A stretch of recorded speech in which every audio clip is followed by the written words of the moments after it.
Bonjour et bienvenue. Vous suivez 7 minutes pour convaincre, spéciales législatives et municipales. Notre invité politique aujourd'hui est Samuel Dieudonné-Motte. Bonjour Monsieur Motte. Bonjour Romaric, ça fait un moment. Tout à fait. Qu'à un moment donné, vous m'avez censuré. Du tout. Comme ça m'arrive, un certain nombre de plateaux m'empêchent de parler. Enfin, c'était une façon de blaguer. Mais je suis quand même très content de revenir. Je crois que c'est la deuxième pour moi. Tout à fait. Alors, les élections municipales et législatives approchent à grands pas. Serez-vous candidat ou pas? Oui, je suis candidat. Je suis candidat, mais si vous suivez l'actualité, vous devez savoir que je suis candidat dans l'ONCAM. Absolument. Je suis candidat dans l'ONCAM parce que j'ai reçu pour une première fois une investiture de mon parti qui m'a fait confiance. Et dans le cadre de cette campagne, j'ai défendu les couleurs de RDPC dans mon camp natal. Aurez-vous des concurrents à cette élection? Non, je n'ai pas de concurrent. Je ne vais pas m'en vanter parce que je pense qu'à vaincre sans péril, on fait des parties de triompher sans gloire. Mais en même temps, il faut également regarder de manière positive. En toute modestie, je pense également que mes amis de l'opposition me suivent au quotidien et ils ont pensé que ça ne valait peut-être pas la peine de faire une candidature d'opposition dans l'ONCAM. C'est tout à mon honneur. Mais ça se pourrait également aussi que la circonscription ne les intéresse pas. Mais je voudrais quand même vous faire remarquer que depuis à peu près 1992, on a toujours une candidature d'opposition dans l'ONCAM. En 92, on a une candidature d'opposition en 97, en 2002. C'est la première fois que ça arrive qu'on n'ait pas une candidature d'opposition dans la circonscription. D'accord. Vous êtes... Alors, vous êtes candidat unique dans votre département. Alors, n'est-ce pas un peu trop facile pour vous, Samuel Dieudonné-Motte? Je suppose que vous voyez déjà parlementaire, déjà... Comment faites-vous pour vous retrouver candidat unique en course dans un département aussi vaste que celui d'une CAM? Je ne peux pas dire qu'il me faut dire parlementaire, non, il ne faut pas créer des étapes. Vous savez, il y a un cas célèbre dans l'histoire qui est celui du président brésilien Tancredo Neves, qui a été élu président de la République et qui n'a pas pu prendre fonction parce qu'entre-temps il est décédé. Une catastrophe peut m'arriver. Je ne suis pas à me souhaiter un malheur quelconque, mais oui. En tout état de cause, on battra campagne. On battra campagne, ne serait-ce que pour donner un certain nombre d'informations aux populations. C'est pour ça également qu'on rentre dans la vie publique. C'est pour également susciter cet espoir-là qui fait que parmi un certain nombre de candidats, il y a été celui qui a été choisi au sein de mon parti. Oui. C'est déjà une bonne bataille à l'intérieur du parti. Parce que là également, si vous regardez l'évolution de l'histoire de la sélection ou alors des batailles législatives dans cette localité, à part le cas célèbre, celui de Massoua II, Bernard, qui a réussi à nous supplanter au courant d'une élection. Très souvent, nous l'avons gagné en faisant une compétition avec des partis d'opposition, mais la bataille à l'intérieur de notre propre parti, c'est une très grande bataille parce que vous avez un certain nombre d'élites souvent qui se mobilisent pour pouvoir défendre des causes qui ne sont pas forcément des causes que tout le monde défend. Oui. Et qui vous créent de l'adversité à l'intérieur. Justement, à partir du moment où vous avez traversé cette adversité, ça veut dire quand même que vous avez de l'étoffe. Et en ce qui me concerne de manière à titre personnel, j'aurais bien souhaité qu'il y ait une candidature d'opposition. Oui. Parce que je ne suis pas là non plus quelqu'un qui est à la recherche de la facilité. La vie nous impose une adversité que l'on doit savoir gérer. Pourquoi le choix d'une CAM? Pourquoi pas vous présenter dans un autre département? Pourquoi l'ONCAM essentiellement? Ah oui, ça c'est une très bonne question. J'estime que les parlementaires qui sont en ville, je ne sais pas très bien à quoi ils servent, tout au moins à ce qui concerne l'assistance aux populations. C'est la première chose. Et bien entendu, il faut dire pour ce qui est du travail parlementaire que l'on fait à l'Assemblée, quand il s'agit des débats, les idées peuvent fuser aussi bien quand elles viennent de la campagne que de la ville. Oui. Mais en ce qui concerne le travail que l'on fait au quotidien vis-à-vis sur l'assistance aux populations, je pense quand même qu'au niveau des zones urbaines, ce rôle-là est lié. Je m'engage. Au niveau de la campagne, j'aurais bien pu le faire, puisque vous savez très bien que j'habite à Douala 5e. Naturellement. Je vais faire acte de candidature à Douala 5e. Mais je pense que nous devons nous battre pour les contrées lointaines. Mais est-ce que c'est pas parce que dans les zones comme Douala par exemple, ou bien Yaoundé, pour ne prendre que ces cas, c'est des endroits où il y a quand même de gros poissons? Et vous décidez d'aller un peu dans les endroits où... Quand vous dites que vous voulez nous reléguer au second plan, nous qui acceptons d'aller le faire dans la campagne, non. Je suis un enfant de la campagne parce que je suis né dans une campagne. Oui.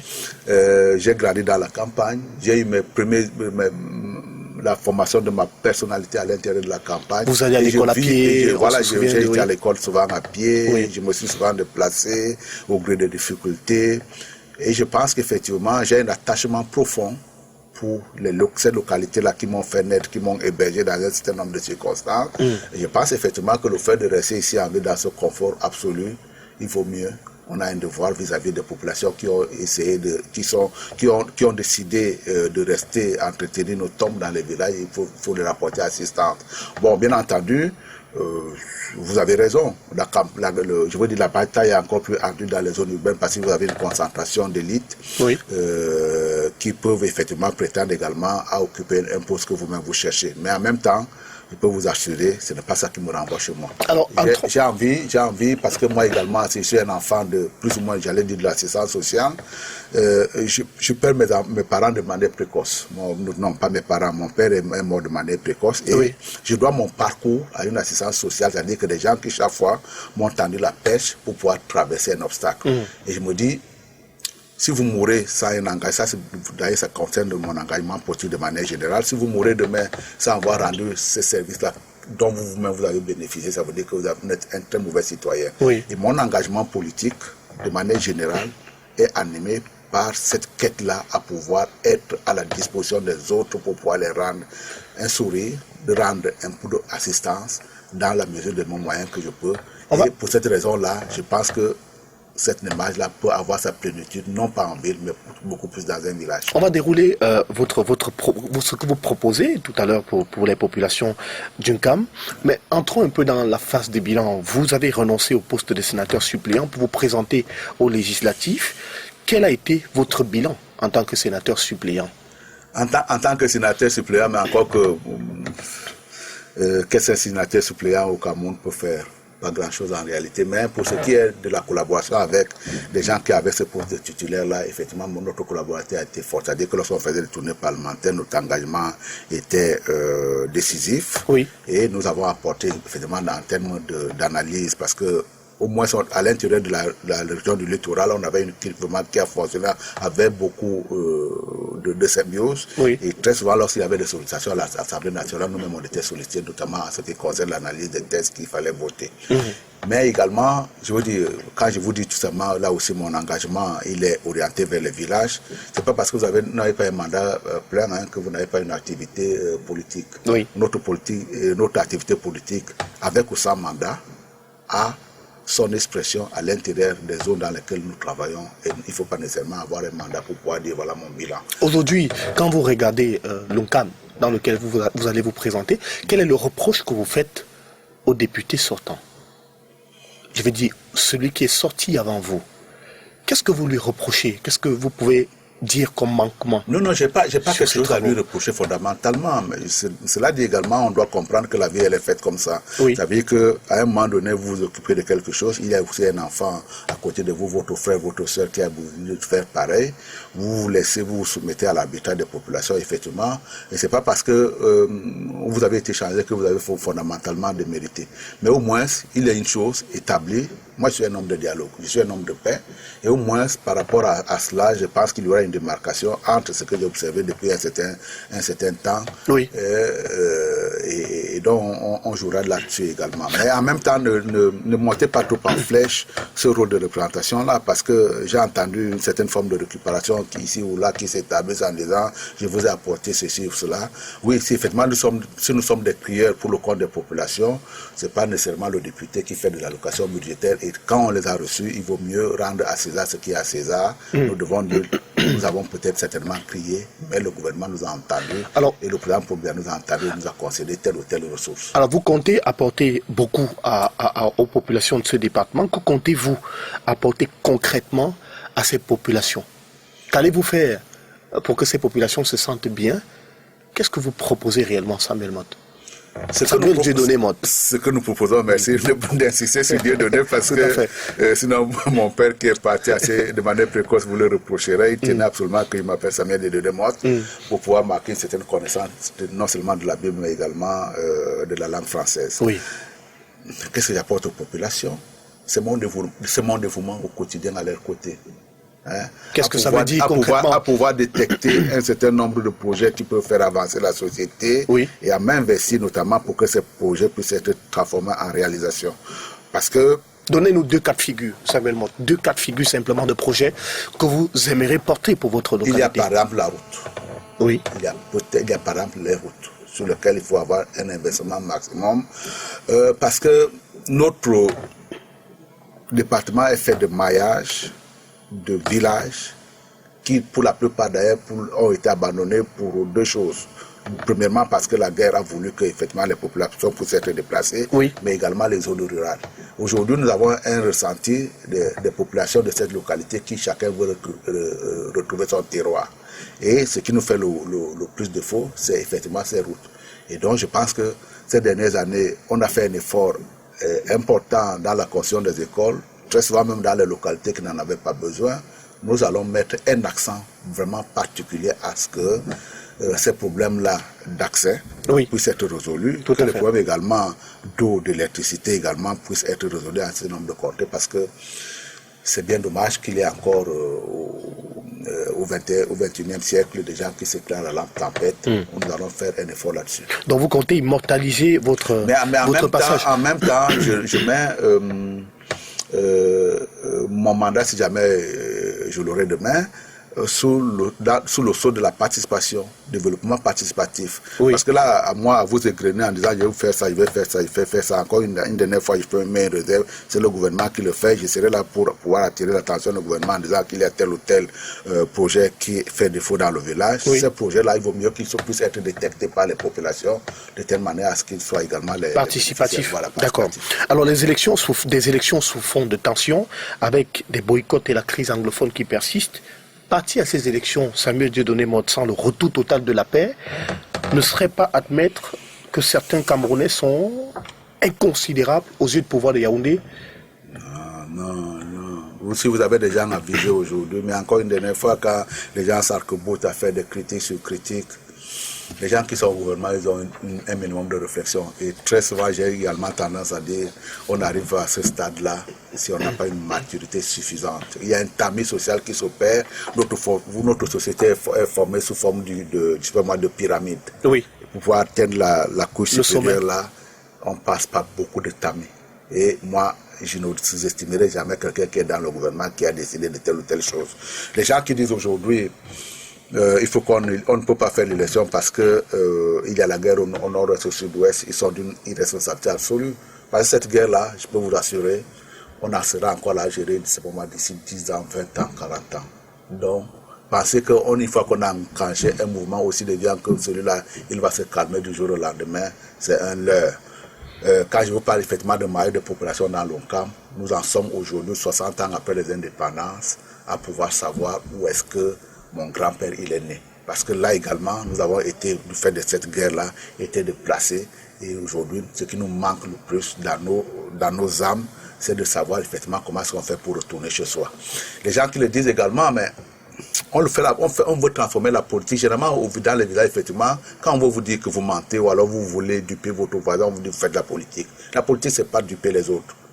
Mais là également, c'est pour dire qu'il faut avoir un langage de cohérence avec une dose de principe, oui. une dose de principe et une dose d'honnêteté. On ne peut pas dire que les gens qui crient aujourd'hui au boycott ne sont pas partis à l'élection parce que le Nord-Ouest et le Sud-Ouest existent. C'est pas vrai. C'est pas vrai. Pourquoi? C'est quoi la raison? Ben ça, vous savez, M. Omari Tenda, vous êtes un journaliste bien informé. J'ai tendance à dire aux gens, c'est la décision la plus sage qui a été prise jusqu'ici au MRC. Quand au décompte de la soirée où on doit déposer les listes, on se rend compte qu'on a 17 listes aux législatives, ça ne prête pas beaucoup d'espoir. La solution la plus raisonnable, c'est quand on dit qu'on ne peut pas y aller. Quand on se souvient par ailleurs qu'on a dit qu'on est très représenté à l'intérieur du Cameroun et qu'on a gagné une élection présidentielle. Se retrouver avec 13 listes aux législatives, c'est quand même quelque chose qui ne peut pas être défendable. Quand on dit également qu'on a une trentaine de listes au niveau des législatives, là où il en faut 360. Le municipal, vous voulez dire? Au municipal, 360, c'est pas quelque chose que l'on peut défendre, qu'on peut considérer comme étant défendable. Et je comprends très bien qu'il se soit affaissé, mais à ce moment-là, quand il s'affaisse, il vaut mieux qu'il tienne le langage de la vérité en disant, par exemple, on peut prendre ça pour alibi. Nous avons été perturbés dans le cadre de revendications, on s'est retrouvés tous en prison, on n'a pas eu le temps de faire le dossier. Ce serait passé, au lieu d'amener des gens dans ce genre de polémique qui consiste à dire on ne va pas passer le code électoral parce que le nord est sur le sud-ouest. Ça ne fait pas sérieux. Sincèrement, ça ne fait pas sérieux. Mais si Qui plus est, en ce qui concerne les listes aussi, il y avait quelque chose que nous, les DPCistes, et Limé Lobert, qui n'est pas un DPCiste, s'apprêtait à pointer. Alors, la composition sociologique. La composition sociologique. Oui, quand on fait des listes qui ne conviennent pas à soi-même, qui n'ont pas une certaine conviction, une certaine certitude, on les enlève. Alors, parce que si on arrivait, écoutez-moi, M. Tenda, si on arrivait dans les situations dans lesquelles Limé Lobert court à longueur de plateau et graine tout le temps en disant ils ont fait des listes, mais là, la composition sociologique faisait défaut, ils étaient morts de manière définitive. C'est pour ça qu'ils continuent à dire que c'est une décision rationnelle la plus juste qu'ils aient pu parler jusque-là. Alors, l'une des raisons pour lesquelles il existe la crise du Nord et du Sud-Ouest, c'est peut-être le malaise social dû au ressenti des populations. Alors, dans sa récente sortie sur les antennes de RFI, on va sortir par là, le sous-secrétaire d'État américain aux affaires africaines, Tibor Nagui, a clairement affirmé qu'il faut appliquer une vraie décentralisation au Cameroun. Alors, comment réussir la décentralisation au Cameroun? On en parle depuis pratiquement 20 ans, mais elle avance très lentement. Est-ce que si elle est réellement appliquée les populations anglophones, se sentiraient autant marginalisées qu'elles le disent aujourd'hui? Samuel Motte. Est-ce que, M. Tenda, est-ce que vous avez remarqué que autant ils prennent leur appui sur le passé colonial, autant également, moi je voulais vous dire que je suis une tribu de gens déplacés. Si demain j'ai envie de vous grainer toutes les douleurs qui traversent le corps social de ma propre communauté, je peux également prendre l'exemple demain ou après-demain pour pouvoir dire effectivement je vais en guerre contre un régime. Sauf que ce n'est pas républicain tout ça. C'est pas républicain tout ça. La République voudrait qu'effectivement, lorsque on est dans la vie publique, que l'on attende l'occasion idéale pour pouvoir poser les problèmes. Oui. Notamment en ce qui concerne le cadre d'une élection, on peut en faire un thème de campagne. Nous ne sommes pas suffisamment décentralisés, nous voulons de la décentralisation. Nous sommes les partis et un parti qui revendique cette décentralisation. Il y a également une autre partie en face qui dirait peut-être que ce n'est pas si important que ça de décentraliser, ou alors que même en décentralisant, il faudra aller à un certain rythme, qui est le nôtre. Une fois qu'on en a fait des thèmes de campagne, on met à l'arbitrage des populations. Les populations disent non, nous voulons avoir une décentralisation accélérée. Mais pour rien au monde, on ne peut jamais cautionner la prise d'armes. Si vous commencez à cautionner la prise d'armes parce qu'il y a une revendication qui n'est pas satisfaite, vous créez un brasier à l'intérieur de la République, c'est-à-dire que chacun est capable là de sortir demain ou après-demain pour des raisons justes ou pas justes, vous dire effectivement je revendique ça, donc si vous ne me le cédez pas, vous allez avoir les armes tournées. Donc on ne peut pas encourager ça. C'est d'autant plus que, quand je vous disais tout à l'heure que les gens qui sont au gouvernement sont des gens très réfléchis, le président de la République est également quelque chose de très réfléchi. Et j'aime souvent, en plus c'est quelqu'un de très honnête, contrairement à ce que je vois là. On met la demande sur la base des revendications populaires des années 90. On dit qu'il y a un certain nombre de choses qu'il faut faire, comme ça la société sera mieux régulée. Parmi les choses qu'il faut faire, il faut faire le Sénat, il faut faire la Chambre des comptes, il faut faire la Cour constitutionnelle. Le Conseil constitutionnel. Le Conseil constitutionnel, il faut également faire la décentralisation.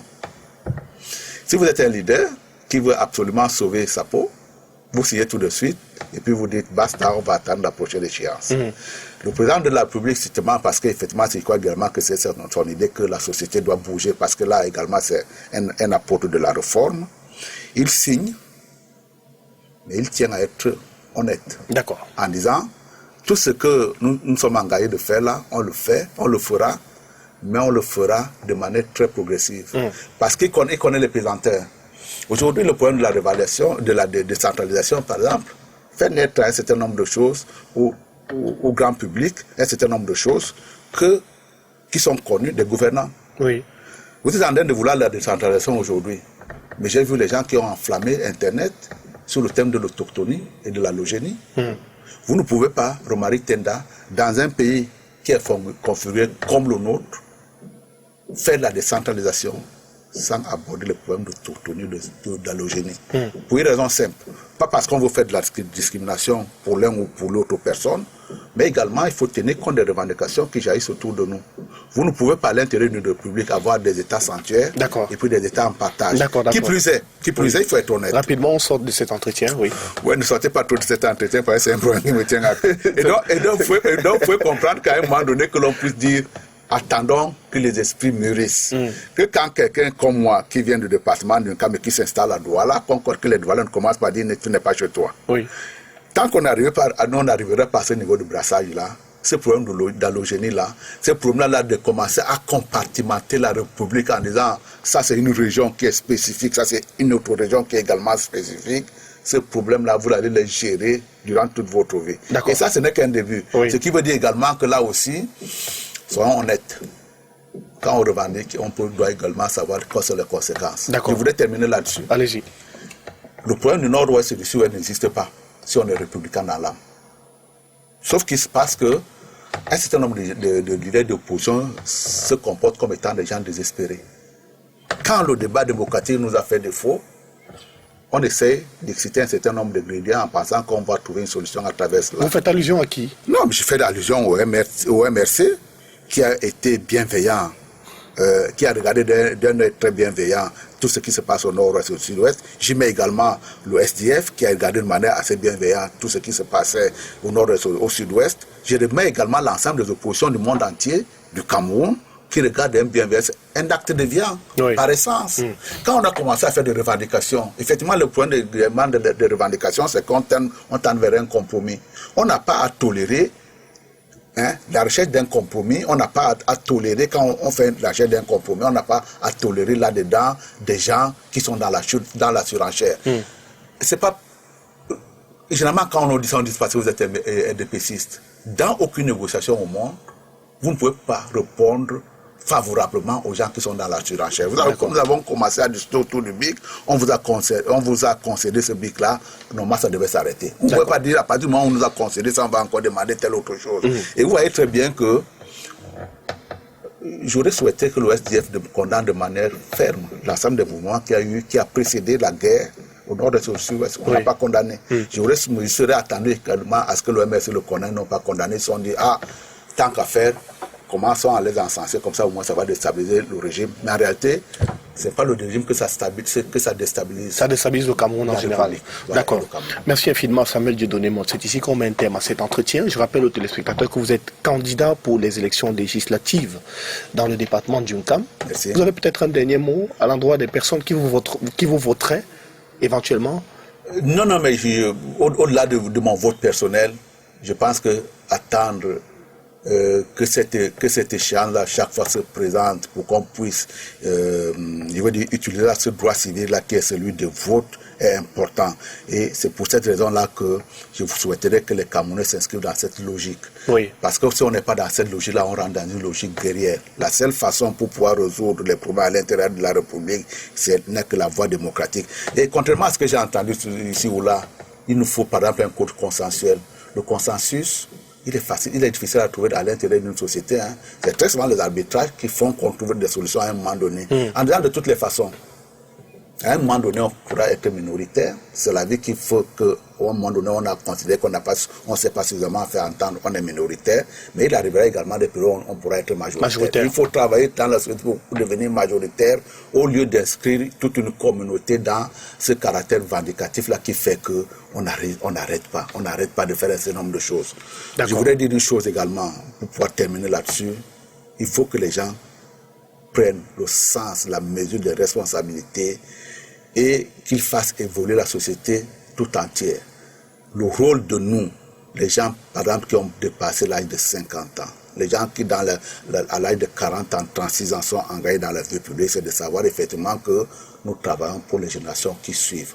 Notre propre vie n'a pas un sens. Parce que quand vous l'écrivez dans le cadre de l'humanité, généralement quand on vit très bien au Cameroun, en moyenne on vit 58 ans. Et en réalité, on travaille pour les générations qui nous suivent. D'accord, merci infiniment. Samuel Dieudonné Motte. Merci encore. C'est la fin de cette émission spéciale législative et municipale avec Samuel Dieudonné Motte, candidat RDPC pour les législatives dans l'ONCAM, à qui nous souhaitons bonne chance d'ailleurs. Merci de nous avoir suivis. C'est la fin de cette émission. Merci à toutes les équipes techniques conduites par Gilles Noubissi et Roufaro Mohamedou, ainsi qu'à la rédaction d'Afrique Info de nous avoir aidés dans la préparation de cette émission. On se retrouve bientôt avec un autre candidat ou un autre invité. À très vite.